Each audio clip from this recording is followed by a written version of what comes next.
حضرت ابراہیم اپنے رب کریم کی بارگاہ میں عرض کرتے ہیں مالک مجھے دکھا تو مردے کیسے زندہ کرے گا، وہ کیفیت دکھا، وہ انداز کیا ہوگا۔ اللہ اکبر۔ تو اللہ نے فرمایا کہ آپ کا یقین نہیں، آپ ایمان نہیں رکھتے؟ کہا مالک ایمان تو ہے پر میں اطمینان قلبی کے لیے پوچھ رہا ہوں تاکہ میرے دل کو قرار ہو جائے، میں وہ کیفیت دیکھ لوں، وہ کیفیت۔ تو میرے مالک نے کیا فرمایا؟ کہا 4 پرندے لے لے آپ، پھر انہیں اپنے ساتھ مانوس کر لے اور پھر ان کا ایک ایک ٹکڑا نا مختلف پہاڑوں کے حصوں پہ رکھ دے، ہر پہاڑ پر ایک ایک ٹکڑا رکھ دے۔ 4 پرندے لے لیں۔ 4 پرندے لے لیے حضرت ابراہیم نے۔ مفسرین نے لکھا ہے مور تھا، کبوتر تھا، کوا تھا، مرغا تھا۔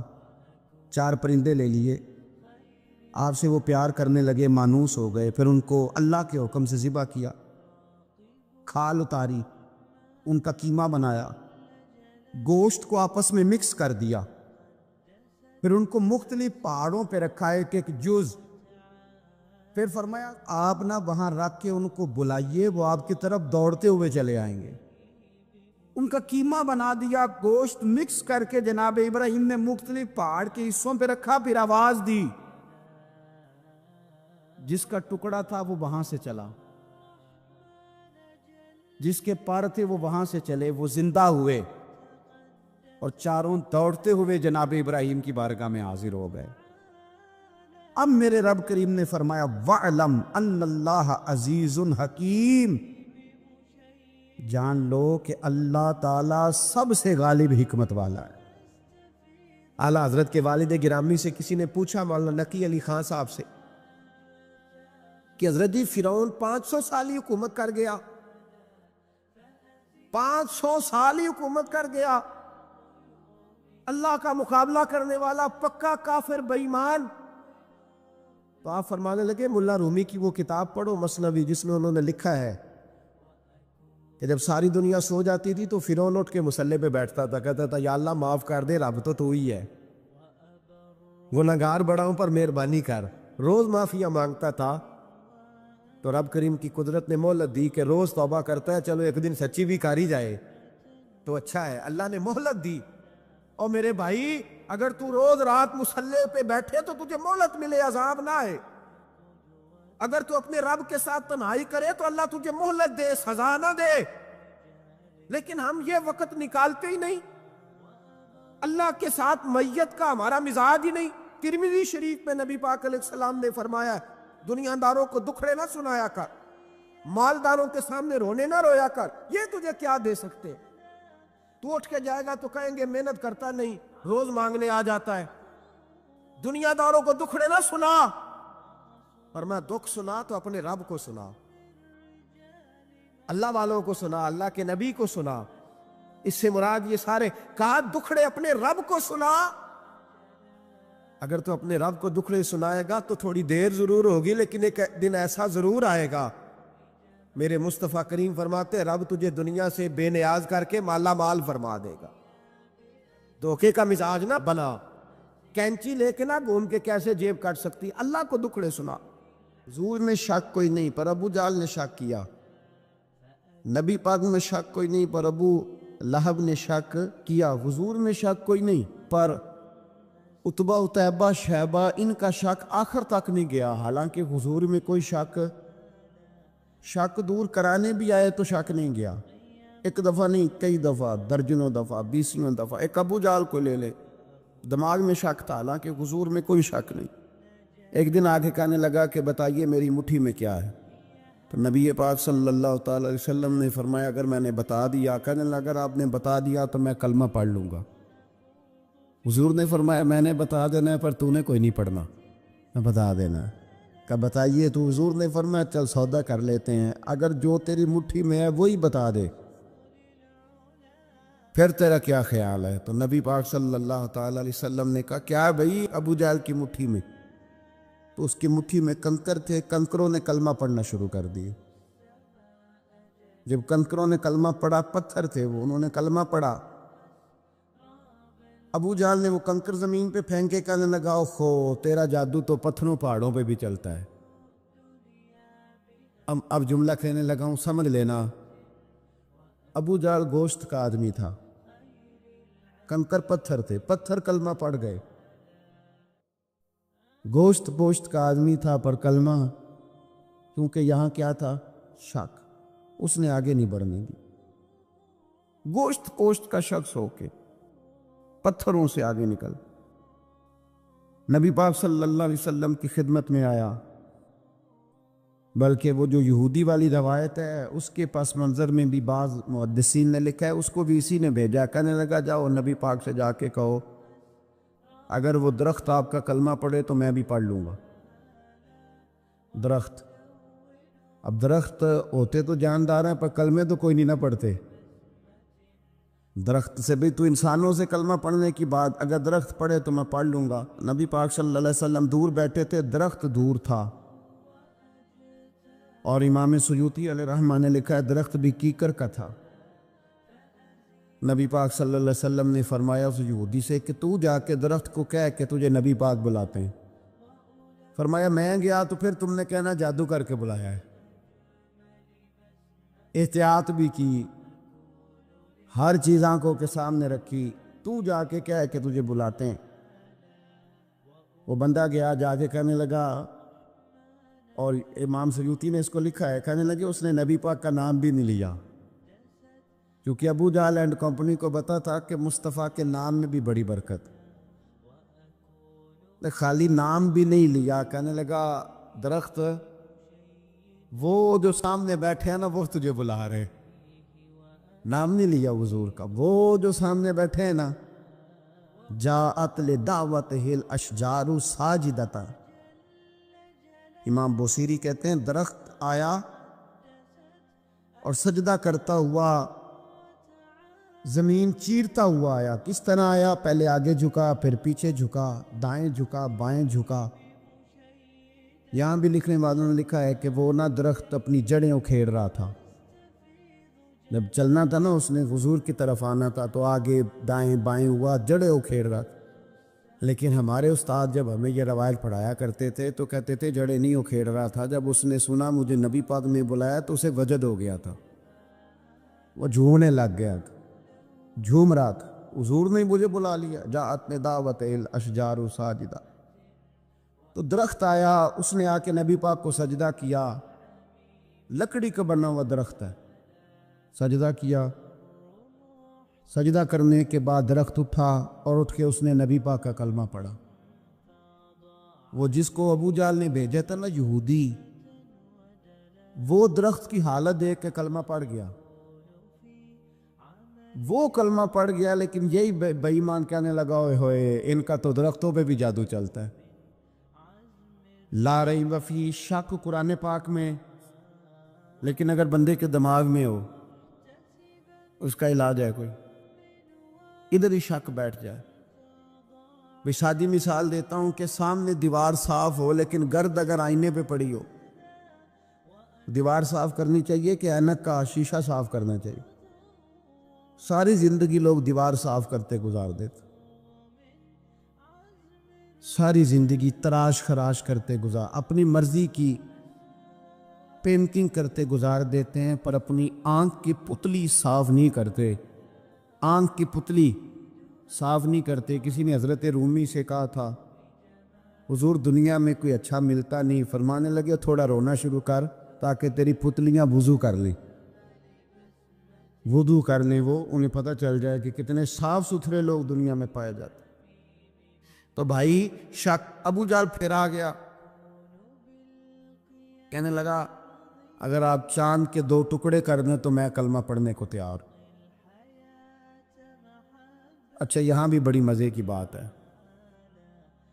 اللہ نے پہلے کہہ دیا نبی پاک کو کہ ان الذین کفروا سواء علیہم انذرتہم ام لم تنذرہم لا یؤمنون. محبوب یہ جن کی قسمت میں کفر ہے نا، آپ انہیں ڈرائیں چاہے نہ ڈرائیں، یہ ایمان نہیں لائیں گے. کنکروں نے بھی کلمہ پڑھ لیا، درختوں نے بھی پڑھ لیا، سارا کچھ ہو گیا، اور اللہ نے بھی کہہ دیا کہ محبوب اس بے ایمان نے کلمہ نہیں پڑھنا، پر حضور نے فرمایا یہ پڑھے نہ پڑھے ہم نے میدان نہیں چھوڑنا، جتنی دفعہ آئے گا نا ہم اسے ضرور معجزہ دکھائیں، جتنی دفعہ آئے ہم کیوں میدان چھوڑ۔ آگے کہنے لگا جی اگر چاند کے 2 ٹکڑے کر دیں تو اقتربت الساعۃ وانشق القمر، تو نبی پاک صلی اللہ علیہ وسلم نے انگلی کا اشارہ کیا، چاند 2 حصوں میں بٹا۔ کوہ صفا ایک پہاڑی تھی مکے میں، آدھا ٹکڑا پہاڑی کی اس جانب ہوا، آدھا اس جانب، یعنی وضاحت کی اللہ کریم نے کہ ایسے نہ ہو کہ یہ کہہ دی وہ تو ایسے بالکل شک ہوا تو مل گیا، پتہ نہیں میری آنکھوں پہ جادو ہو گیا، ملا ہے کہ نہیں ملا۔ جب ٹوٹا تو حدیث پاک میں آتا ہے کہ آدھا چاند کوہ صفا کی ادھر گیا اور آدھا تو پہاڑی تھی، چاند نیچے آیا، پہاڑی کے گرد گھوما، آگے جا کے ملا، یعنی وقفہ دیا گیا باقاعدہ دیکھنے کا، سمجھنے۔ پوری دنیا میں جتنے لوگ اس وقت چاند دیکھ رہے تھے، ہندوستان تک روایتوں میں ملتا ہے کہ لوگوں نے گواہی دی کہ ہم نے چاند ٹوٹتے دیکھا ہے۔ زمانہ مان گیا، لوگوں کی چیخیں نکل گئی، لوگ قدموں میں گر گئے، پر وہ جس کے دماغ میں شک تھا نا وہ نہیں مانا، شجر و حجر پہچان گئے، پر انسان کی نظروں میں شک ہی رہا۔ دنیا میں سب سے مجبور، کمزور، بزدل، کم فہم بندہ وہ ہے جس کے دماغ میں شک ہے، سب سے کم فہم آدمی، اس کی فراست روحانیہ زیرو ہے، وہ ایک ناکام شخص ہے، اس کو کسی پہ بھی شک پڑ جائے، کسی پہ بھی۔ ہم نے دیکھا ہے جو عورت اپنے مرد پہ شک کرنے لگ جاتی ہے اس گھر کا کوئی علاج ہی نہیں ہوتا، جو شکوہ کرتی ہے روٹی کا، پیسوں کا، وہ کسی دور میں مسئلہ اس کا حل ہو جاتا ہے، جو نافرمان ہوتی ہے اس کا بھی مسئلہ کسی نہ کسی زمانے میں حل ہو ہی جاتا ہے۔ یہ جس کو شک پڑ جاتا ہے نا، شک، اس کا مسئلہ قیامت کی صبح تک حل نہیں ہوتا۔ اگر مرد کو شک پڑ جائے اس کا مسئلہ بھی کبھی زندگی میں دوبارہ حل، یاد رکھیں یہ جو شکوک و شبہات ہے نا، قرآن پورا شکوک و شبہات کا ازالہ کرتا ہے، کافر کے سوال کا جواب دیتا ہے، منافق کے سوال کا جواب دیتا ہے، قرآن مجید ہر ایک کی تسلی کراتا ہے، لیکن شروع میں بتا دیا کہ لا ریب فیہ، شک والی گنجائش اس میں۔ لوگ آج تک شک کر رہے ہیں کہ اللہ کا کلام ہے کہ نہیں، آج تک لوگ کہہ رہے ہیں۔ میرے بھائی، شکوک والی زندگی کمزور ہوتی ہے، شکوک والی، عقل مند لوگوں کی زندگی کمزور زندگی۔ صحابہ کرام عمل والے لوگ تھے، وہ بحثوں میں الجھے رہتے تو عمل نہ کر پاتے۔ ہمارے یہاں نا بحث ہوتی ہے جس مسئلے کا کوئی تعلق ہی نہیں، الجھنوں سے نکل آئیں، عمل کا رستہ، بحث جو ہوتی ہے یہ عمل کا رستہ روکتی ہے۔ عقل مند نہ بنے، فرما بردار بنے۔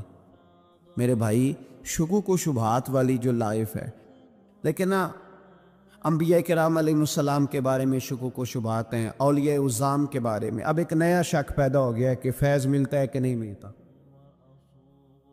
ہم نے فلانے ولی کو دیکھا نہیں، ساری زندگی اس کا نام لیا، فیض ملے گا کہ نہیں؟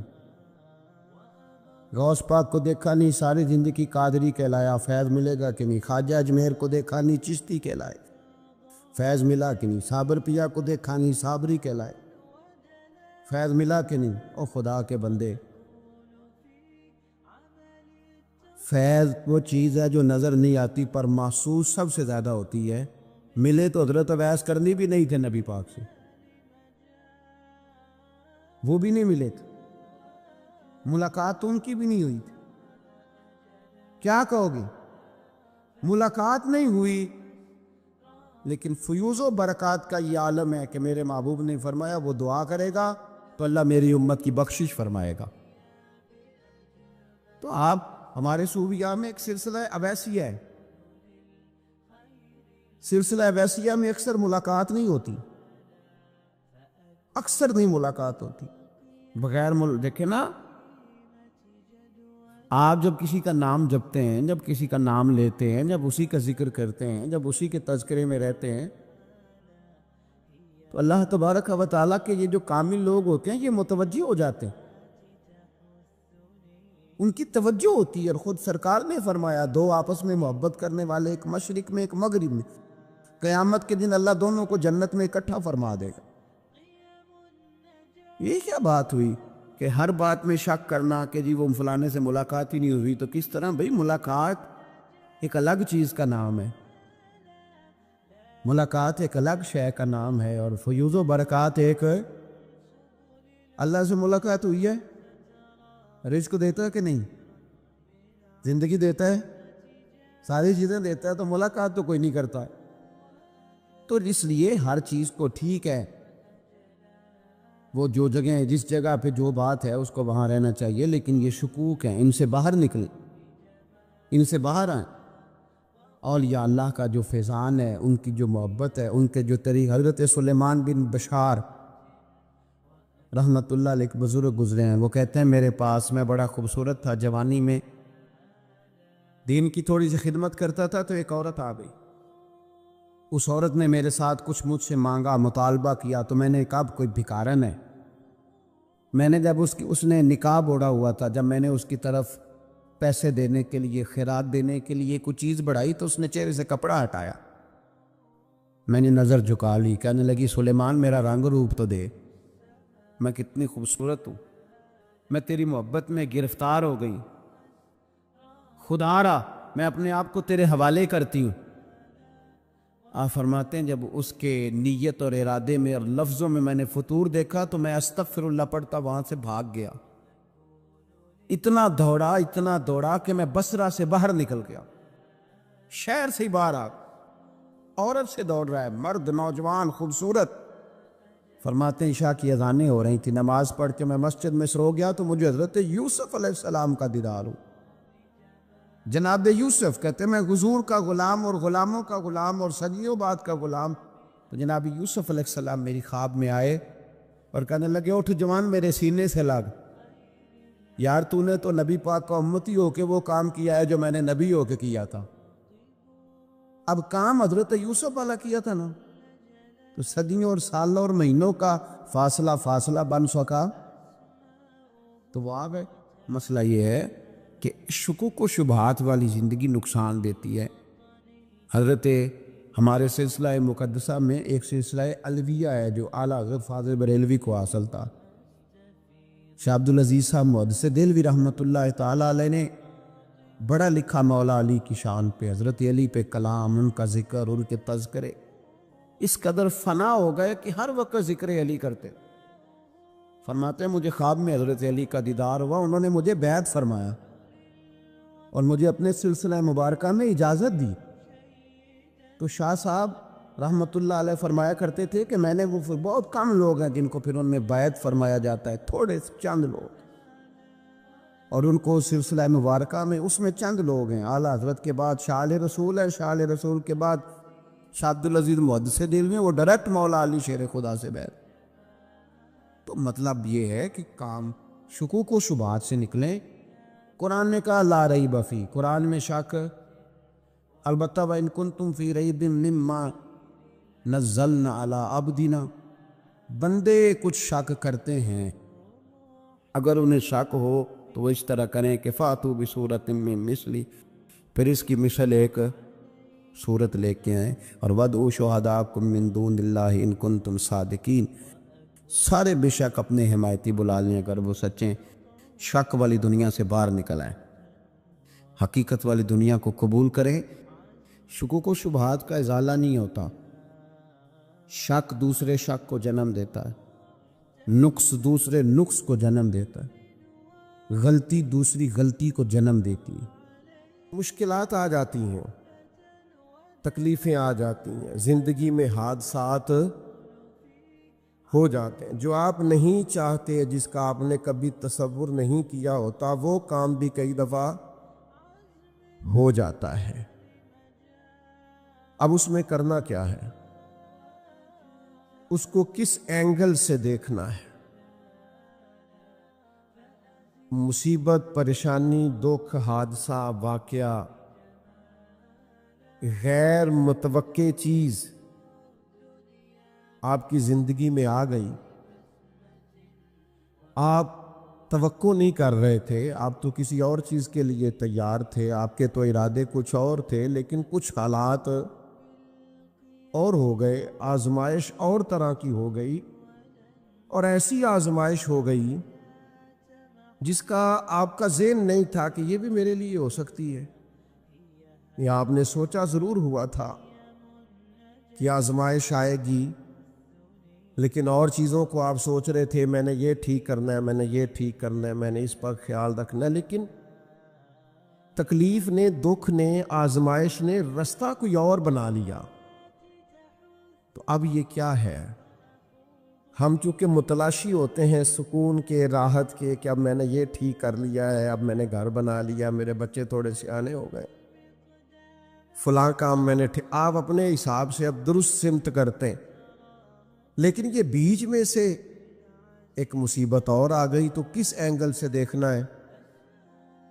ترمذی شریف کی حدیث سنیے، نبی پاک علیہ السلام نے فرمایا، رب جسے بڑا ثواب دینا چاہتا ہے نا، اسے بڑی آزمائش میں مبتلا کرتا۔ اور اگلے لفظ سنیں گے تو آپ اور خوش ہو جائیں گے۔ حضور فرماتے ہیں جب اللہ تعالیٰ کسی قوم سے محبت کرتا ہے نا تو پھر انہیں آزمائش میں ڈال دیتا ہے، جو اس آزمائش میں رب سے راضی رہے نا، رب بھی اس سے راضی رہتا ہے، اور جو اس آزمائش میں ناراض ہو جائے نا، شکوے کرنے لگ جائے رب کے، اللہ بھی اس سے ناراض ہو جاتا ہے۔ آزمائشیں تو آئیں گی، دکھ تو آئیں گے، یہ آ جاتے ہیں، ان کا بڑا مزہ ہوتا ہے۔ آپ کو پتہ ہے زخموں کا بھی مزہ ہوتا ہے، زخم ٹھیک ہونے پہ آ جائے نا کبھی، اس پر انگلی رکھ کے دیکھے مزہ آتا ہے، اس پر ہلکی ہلکی خارش کرنے کو جی چاہتا ہے زخم، لیکن اگر پکا ہو جائے نا تو مزہ دینے لگ جاتا ہے۔ زخموں کو پکا لو، زخموں کو پختہ کر لو، یہ مزہ دینے لگ جائیں گے۔ اگر آپ زخموں کو پکائیں گے نہیں، کچا زخم رشتہ ہے، لیکن پکا ہو جائے پھر مزہ دیتا ہے۔ تکلیف اگر آپ سمجھیں کہ میرے محبوب کی طرف سے آئی، ویسے محبوب پہ غصہ نہیں آتا، پتہ آپ کو، جس سے پیار ہو جائے اس کی بری باتیں بھی انسان کو اچھی لگتی ہیں، اس کا عیب نظر نہیں آتا۔ آپ کو کبھی یہ اندازہ ہو جائے نا کہ دکھ جو آیا ہے، تکلیف جو آئی ہے، راحت جو آئی ہے، کرم جو آیا ہے، عطا جو آئی، تو یہ آئی ہے محبوب کی طرف سے، یعنی دکھ آیا ہے، آیا کدھر سے ہے؟ اچھا چلے ٹھہرے، آپ رکے، میں بتاتا ہوں آپ کو۔ میں ایک دفعہ نا کچھ بیمار تھا زیادہ، اور منفرد بات یہ، انوکھی بات یہ کہ میرا ایک بچہ بھی بیمار تھا، اور اس پر تھوڑی سی مشکل یہ کہ کچھ چھوٹی موٹی ارد گرد کی پریشانیاں بھی تھیں، یہ تعمیری کام چل رہا ہے، فلانا کام چل رہا ہے، فلانا کام چل رہا ہے، تو سمجھ لیں 5 10 20 چیزیں اکٹھی ہو گئیں، تو میری طبیعت پر کچھ بوجھ بن گیا، دل تھوڑا سا وزن محسوس کرنے لگا، اور ذرا تھوڑی سی بے چینی اور اضطراب طبیعت میں پیدا ہونے لگا۔ یہ ان کے بعد آ جاتا ہے کبھی کبھی، تو اس کی تدبیریں، اس کے معاملات بھی میں دیکھ رہا تھا، لیکن تھوڑا سا نا زیادہ ذہنی طور پر میں اپنے آپ کو تکلیف میں محسوس کرتا تھا۔ تو ایک رات میں تسبیح میرے ہاتھ میں تھی، تو میں حسبنا اللہ و نعم الوکیل، نعم المولا و نعم النصیر، اس کا میں وظیفہ پڑھ رہا تھا۔ تو پڑھتے پڑھتے میں نے نا سائیڈ چینج کی، رخ پھیرا۔ اچھا کبھی کبھی یہ ہوتا ہے کہ آپ کے اندر سے ہی دکھ اٹھ رہا ہوتا ہے، اور کئی دفعہ آپ کے اندر سے ہی سکھ اٹھ آتا ہے، جواب آ جاتا ہے۔ آپ کا دل بھی تو مفتی ہے نا، وہ بھی تو فتوے جاری کرتا ہے نا، آپ کی روح بھی تو عالم ہے نا، وہ بھی تو آپ کو مسئلے بتاتی ہے نا، آپ کا ذہن بھی بہت بڑا، یہ کئی دفعہ جب اداس ہوتا ہے تو اس نے کوئی مایوسی سوچ لی یا طے کر لی، خوش ہوتا ہے تو اس نے اندر سے ہی کوئی نعمت تلاش بھی. میں نے رخ چینج کیا تو میرے اندر سے آواز آئی یار تو بڑے بیوقوف ہے. تیرا کسی جگہ نام لکھ دیتے ہیں لوگ, وہاں ہزاروں لوگ جمع ہو جاتے ہیں. مسجد میں پنکھے پورے نہیں چلتے, لوگوں کو کوئی خاص پروٹوکول نہیں ملتا. سینکڑوں مساجد ہیں, ایئر کنڈیشن اور بڑی بڑی سہولیات چھوڑ کے لوگ تیرے پاس آتے ہیں. کبھی مسکرا پڑے تو بہت سارے مسکرا پڑتے ہیں. کبھی طبیعت میں کوئی تھوڑی خرابی آ جائے تو بہت سارے لوگ آنسوؤں نے بھیگ بھیگ کر دعائیں کرتے ہیں. یہ سارے دکھ تیرے لیے برداشت کی.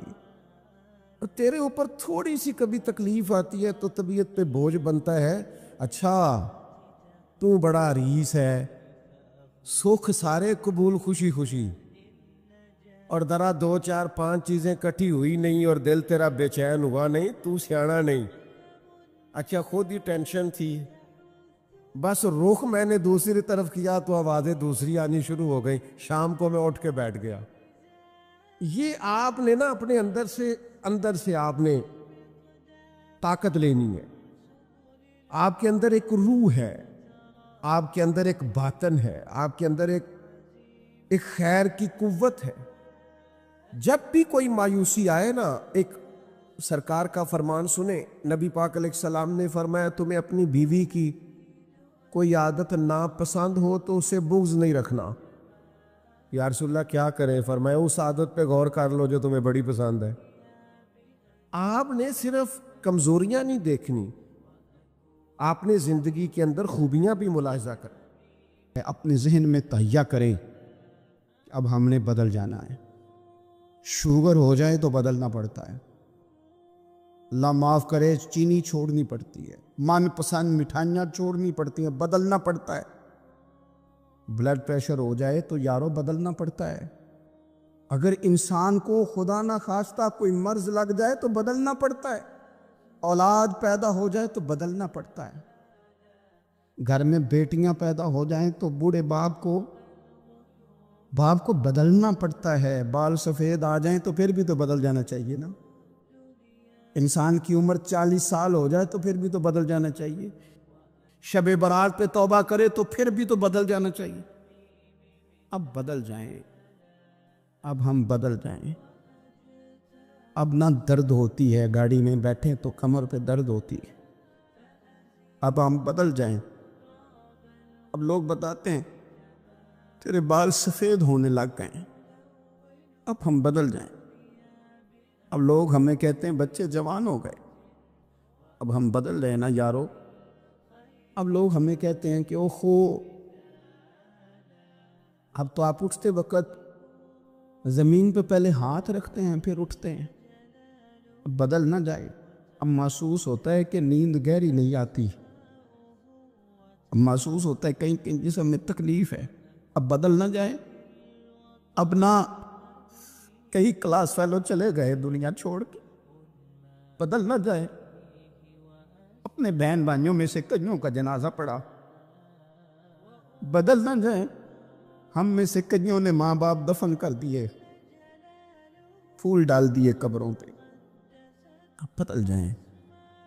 اب وقت تھوڑا رہ گیا, اب کچھ تبدیلی کی طرف آئیں. اب توبہ صحیح والی کر لیں, اب استغفار دل سے پڑھ لیں. اب تبدیل ہو جائے. اب اپنے اندر باہر کچھ تبدیلیاں لائیں. اب اپنے ظاہر اور باطن کو سنواریں. اب اللہ رسول کی بارگاہ میں جانا ہے نا تو کہیں ایسا نہ ہو شرم آئے حضور کے سامنے کھڑے ہوتے, حیا آئے نبی کریم کی بارگاہ میں کھڑے ہوتے. اب کچھ تبدیلی لائیں. آج ارادہ کریں کہ آج جو توبہ کریں گے وہ صحیح والی کریں گے.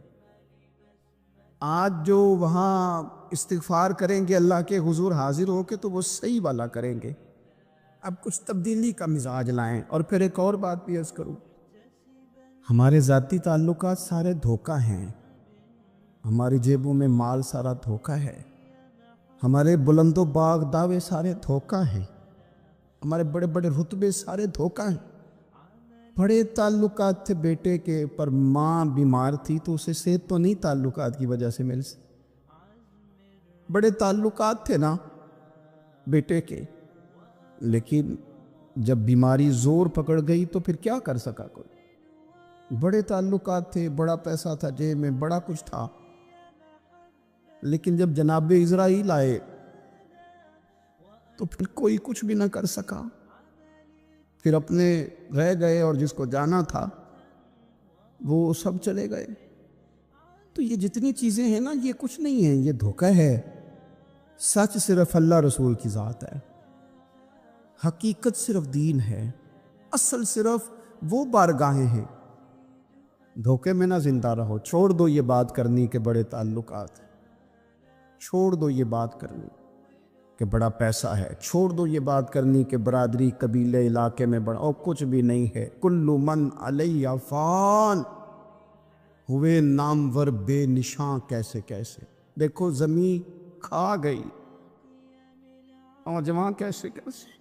میں مولانا نورانی کی قبر پہ کھڑا تھا تو میں کہہ رہا تھا مقدور ہو تو خاک سے پوچھوں کہ اے لئیم، تو نے وہ گنج ہائے گرا مایا کیا کیے؟ اتنے بڑے لوگ تو لے گئی، اتنے بڑے لوگ، اتنے بڑے لوگ قبروں میں کدھر گئے؟ سلطان مامور غزنوی کہاں ہیں؟ شہاب الدین غوری کہاں ہیں؟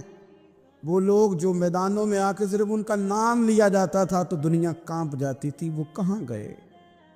اٹھ گئے سب لوگ، چلے گئے، ختم ہو گیا معاملہ۔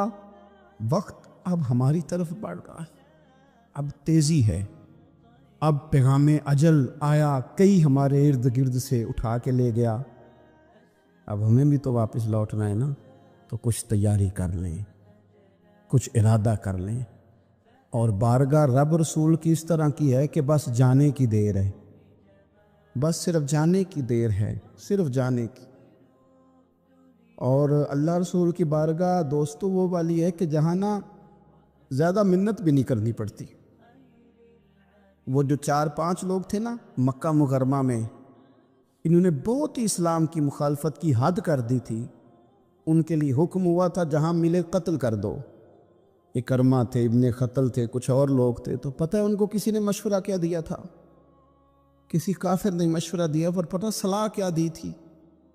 اس نے کہا تھا تم نے بڑی زیادتیاں کی ہیں، بڑے بے ادب ہو، کسی صحابی کے قابو نہ آنا، مار دیے جاؤ گے، اپنی خطاؤں کے سبب سے تم مار دیے جاؤ گے، لیکن اگر کسی طریقے چھپتے چھپاتے رسول پاک کی بارگاہ میں پہنچ جاؤ نا، اگر وہاں کسی طریقے چلے جاؤ۔ ہم نے پوچھا معافی کیسے مانگیں گے، منہ کیسے دکھائیں گے، ہم نے اتنے ظلم کی، اتنی زیادتیاں کی، کیسے معافی مانگیں گے؟ تو کہنے والے نے کہا کہ نہیں کچھ نہیں، تم بس کہہ دینا ہم آ گئے، اس سے زیادہ تو بات ہی کوئی نہیں، اتنا ہی تو صرف کہنا ہے آ گئے، اور نہ آتے تو جاتے بھی کہتے، بس تم اتنا کہہ دینا ان العبد اذا اعترف ثم تاب تاب اللہ علیہ۔ نبی کریم علیہ السلام نے فرمایا بندہ جب آ کے کہتا ہے نا یا اللہ میں بھول گیا تھا، غلطی ہو گئی، ان العبد اذا اعترف، مان جو گیا ہوں، مان جو گیا، غلطی ہو گئی، جب کہتا ہے نا میں بھول گیا، ثم تاب، پھر وہ توبہ کرتا، تاب اللہ علیہ، اللہ دیر کرتا ہی نہیں، فوراً توبہ کو قبول فرما لیتا۔